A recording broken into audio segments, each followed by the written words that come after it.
नमस्ते टेक साथी युट्युब च्यानलमा स्वागत गर्दछु। मेरो नाम हो अजित।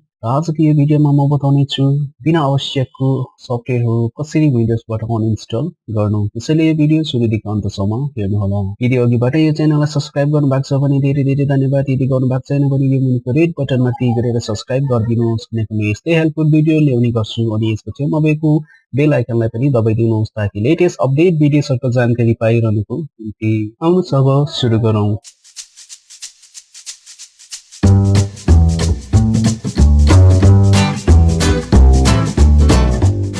सबैभन्दा पहिले यहाँ स्टार्टमा जानुहोस् विन्डोजको।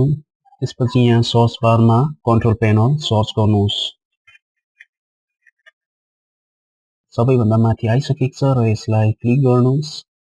त्यसपछि प्रोग्राम्स एन्ड फिचर्स यहाँ रहेको छ र यहाँ क्लिक गर्नुहोस्।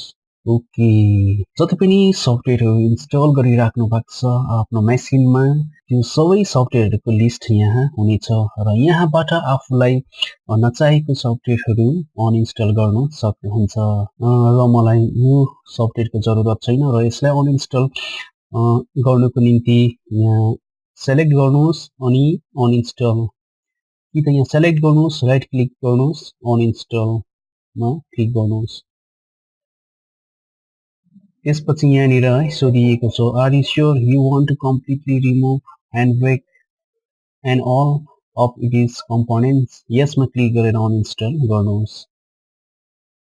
ओके, यहाँनिर बताइरहेको छ र यहाँनिर बताइएको छ HandBrake 0.10.3 was successfully remove from your computer. यसको मतलब अनइन्स्टल भइसकेको छ र यसलाई ओके गरिदिनुहोस्।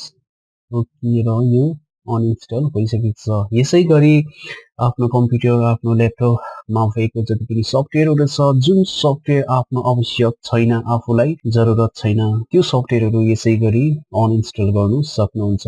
यदि यो भिडियो राम्रो लागेमा लाइक गर्नुहोस्, कमेन्ट गर्नुहोस् अनि आफ्नो साथीहरूलाई सेयर पनि गरिदिनुहोस्।